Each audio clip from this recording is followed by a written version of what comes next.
This is now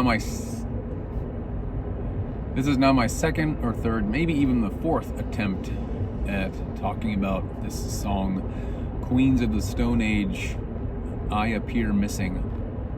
It's the second to last track, I think, on their album Like Clockwork.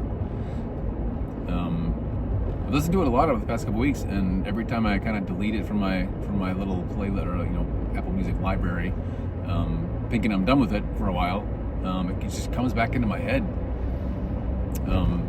It's just such a good song. It's long. It's 6 minutes, compared to like a normal whatever. And it has so many moving parts.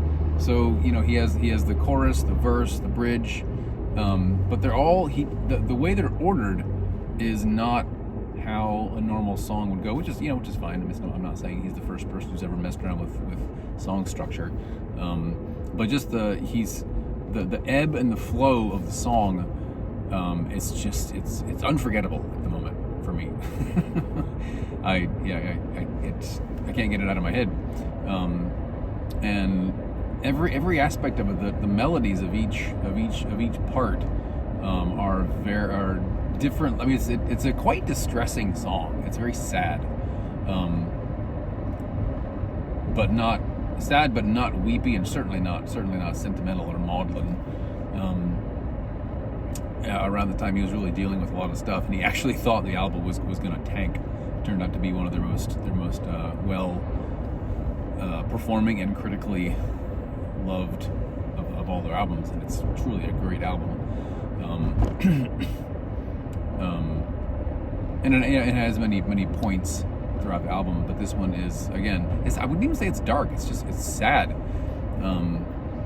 And then the lyrics are very beautifully sad. Every part, every verse, every part of the chorus and the bridge has at least one or two lines that just I find again heartbreakingly sad.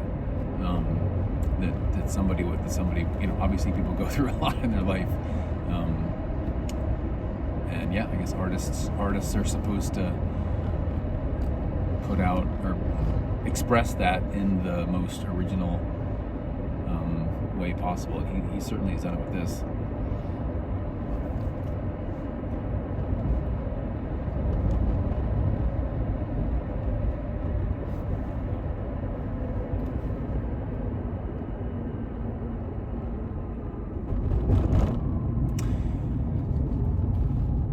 There's a Japanese filmmaker, or was, he passed away a few years ago. I will probably do videos on him in the future because he's phenomenal. His name was Takahata Isao. People who are very familiar with Studio Ghibli might know his name. Outside of Japan, he is not as well known as, of course, Hayao Miyazaki. But I loved him. I absolutely loved him. One of his movies is actually, that's maybe for another video. But there was an exhibition of a lot of different parts of his work at a local museum, and one thing I stumbled across in that exhibition was a emotional timeline. I don't even know what he would have called it, but like it was a sketch of one of the movies he was working on. But he had actually sketched out what looked like valleys and peaks and things. He had actually sketched out the emotional timbre, I guess, of the whole movie, and it was absolutely fascinating because I've always wondered about people talk about structure and things like that, which of course is incredibly important, but another thing that I've never seen so clearly written out or even described was how an artist makes those of course there's no perfect way, but thinking about those ebbs and flows of the emotion throughout a story or a song. Obviously, we're not talking about visual art or like a painting, because a painting is in a sense static. But things that move, things that move through time, i.e. a music or a song or a book, things like that. A narrative, basically, a story, even in song form. Something that is just like bah, bah, bah, bah, bah, bah, bah, the whole way through, or the whole way just of course those things have ways of being powerful in their own right. But then there are artists who really master this art of the peaks and the valleys and the middle point, and creating an experience for the listener, the viewer, the reader, that is, it's not one volume, basically. It's not one level. It really goes all over the place, but not all over the place in a random way, but like again, a master creator, I think, would do this. And I think I apply this a lot to different. I think about this a lot when I think about different things that I love.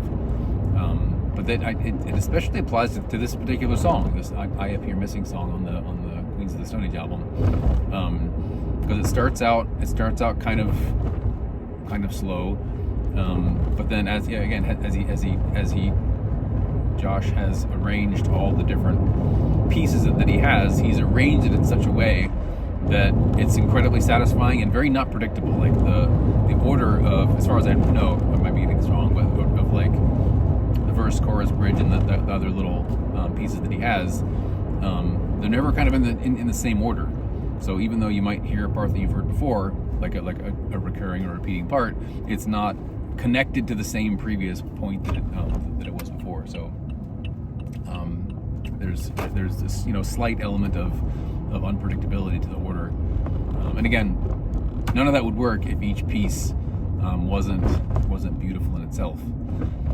And he's in addition to all the other things, he's just really a master of melody, but not, he's just a master of melody in a way that rewards multiple listens. Anyway, Queens of the Stone Age, "I Appear Missing," really, really wonderful song.